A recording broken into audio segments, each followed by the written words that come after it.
Hi, this is my February review for Virgo. We start the month on the 1st with a new moon. Now the new moon is in Aquarius, but it's in the 6th house for you. So this is a very familiar new moon. It's like having a new moon in Virgo because its 6th house is ruled by Virgo. So we're going to be concentrating on routines, your daily work and exercise, diet, everything. You can make improvements in all these areas now. The other thing with Aquarius as well, it's good for making new friends and networking, and it's also good for humanitarian issues if you want to get involved in those. Any group activities will benefit you at this time, and it's also a good time to really get to grips with technology and scientific things. Your mind will be very analytical, which it usually is anyway, but this will be heightened, and it'll be more so with the new moon in the 6th house. There are two other aspects on the 1st of February. The first one is Venus, who's in your 5th house, making an aspect to Uranus is in the 9th house. Now the 5th house, you have 5 celestial bodies in that 5th house. There's a full concentration of planets around that creative area. So this is good because Venus being one of them will attract people to yourself that will be beneficial. These might be unusual people, these might be people from foreign lands or from different backgrounds or from different religions, but you will attract these people to you and they're here to teach you, because part of your journey at the moment is to learn new things and learn things of a higher realm rather than the mundane.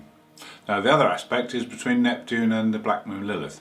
Now Neptune being in the 7th house puts a fog around things, so especially relationships. There's not always clarity around relationships, and the Black Moon Lilith in your 10th house of career and destiny, this is the shadow side, so there's things here as well that need sorting out.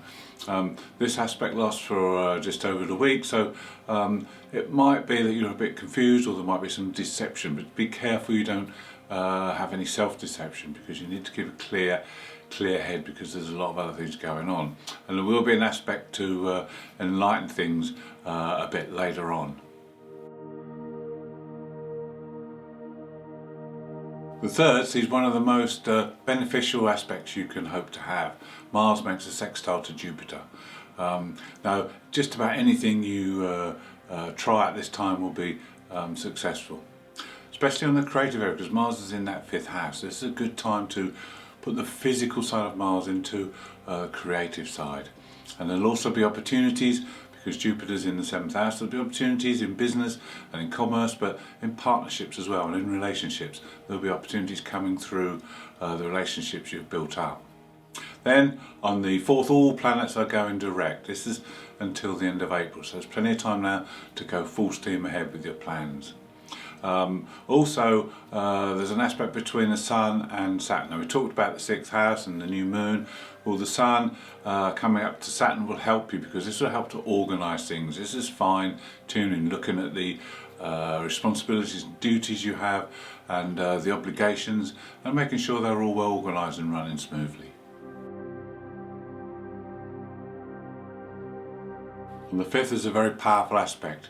The Moon's North Node and Pluto make a trine, and this can open doors. This can be very transformative. The power of Pluto to make changes, and the Moon's North Node has the power to open doors and give you opportunities to change in direction.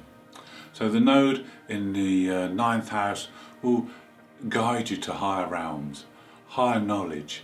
Also there may be travel, there may be new religious or philosophical insights, and you may be meeting people from different backgrounds, cultures and different countries.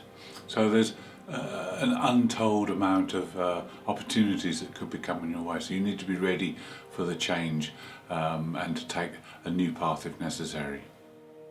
Then also on that day we have an aspect between Mars and Chiron.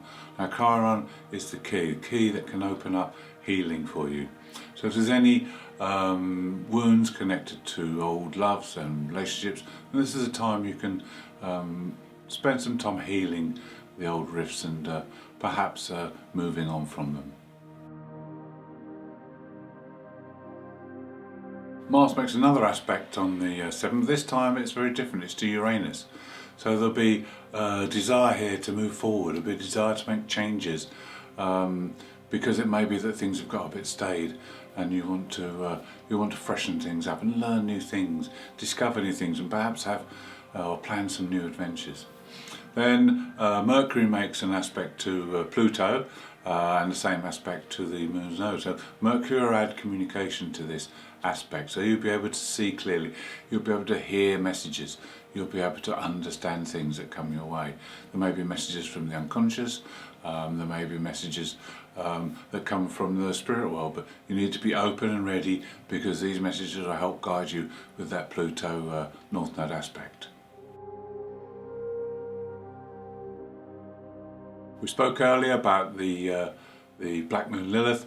Well, on the 11th, the Sun makes positive aspect, a trine, and shines a light on her. So this is where you'll see in your destined path, or your career, or your public standing, where you need to make the changes, where you need to understand that things aren't working right, and you'll be able to see inside that shadow area for a brief spell, which will give you great insights.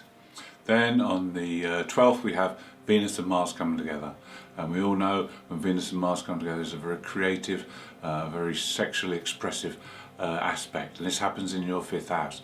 This is the house of love affairs, so this is a time when you can attract a new love to you.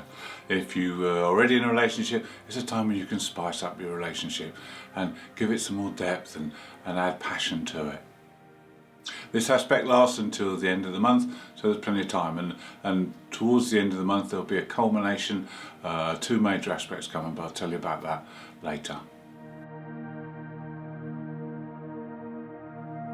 With Jupiter moving into Pisces at the start of the year, you should now be reaping the benefit as he gets through your 7th house and your opposite sign. Now the benefits he will bring will be relationships, new relationships with people, different people that can help you.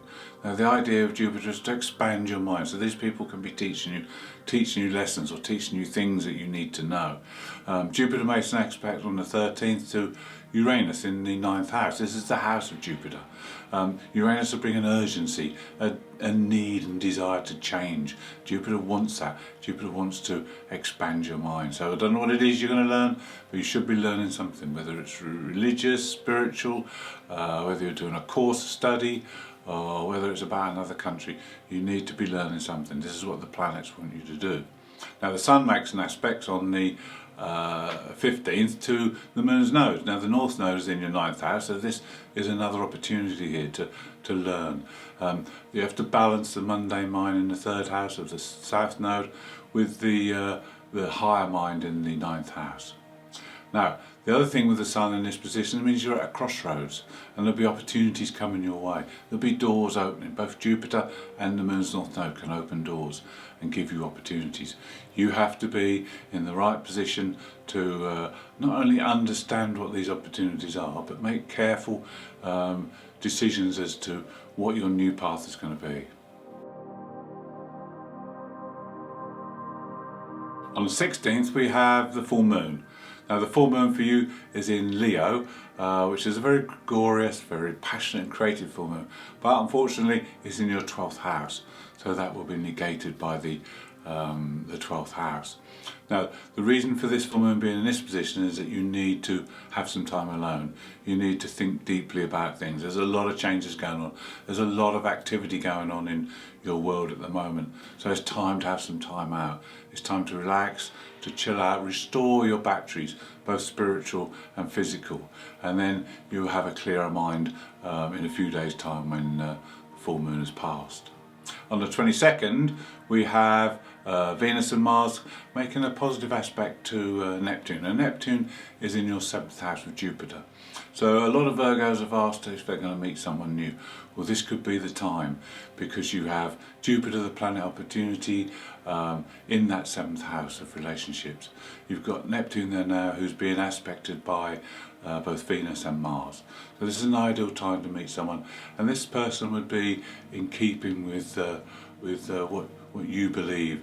They would be very much akin with how you think and how you feel. Between the 23rd and 24th, Mercury makes 3 aspects. Now the first is an aspect to Chiron. Now Chiron is the healing planet. Mercury's in that 6th house of everyday work and routine. So if there's been any wounds or any disagreements within the work area or on your daily routine area, this is a time to heal those, and you'll be willing and able to speak about them openly. Now the other aspect on the 23rd is an aspect of Juno. Now Juno and Mercury together, this is a time to talk about commitment. Now, this could be commitment at work or within your relationships, but it's usually a time when you commit to something on a long-term basis. Then the 24th sees Mercury's 3rd aspect, and this is with Uranus. Now you need to be a little bit careful with this one, because Mercury and Uranus, Mercury can run away with things, because Uranus speeds him up tremendously, so your mind will be racing, and you'll be your thoughts will be coming through very quick, and new ideas can come through. This is great, but sometimes you're apt to speak your mind, and it may be that you believe passionately in something, because Uranus in that 9th house will have very different beliefs for other people at this time, but just be careful when you speak out about them, because you don't want to say something that will cause upset. The end of February sees the culmination of the Venus and Mars aspect, so it will come to a climax. On the 25th we have a triple conjunction with Vesta. Now Vesta is the largest and brightest of the 4 main asteroids, and is the goddess of the hearth and the home, and also she's the guardian of the eternal flame. Now when these 3 are together, Vesta will want you to align with your spiritual path and purpose. And also she's the goddess of creative expression through sexual energy. So with Venus there's great desire. This is a time when you can really attract a new love to you. This is in the 5th house, remember, of love affairs. But if you are already in a relationship, it's a time to really commit and to deepen the love you have for each other. Now with Mars there, it's ambition as well to take this forward. Mars is softened with these 2, but also he's still got a protective side, and part of his role in this is to be protective of the relationship and protective of the home. The climax on the 28th is when this triple conjunction makes a positive aspect to the Moon's North Node. Now this is absolutely fantastic. This will either align you with your spiritual purpose in life or align you with your mission. So you need to be open to this, you need to be ready and willing. There'll be new people come into your life to help guide you and point you in the right direction. There may be things that happen that you need to just step back and in wonderment, because you can't believe the things that are happening. Anyway, with the creative power of these 3 together, this is fantastic. You'd be hard pressed not to create something during this period, because the creative juices will be flowing. And with the Moon's North Node, there's going to be things happen. There's going to be doors open. We've already spoke about the aspects from Pluto to the Moon's North Node and from the Sun. So now we have Venus, Vesta and Mars also making aspects. So the Moon's North Node is the key to our forward motion, so to speak. It's our new path to follow, and this is our future. Thank you for watching. I hope you've enjoyed. If you have, please subscribe, and if you'd like to leave a message, I'd love to hear from you.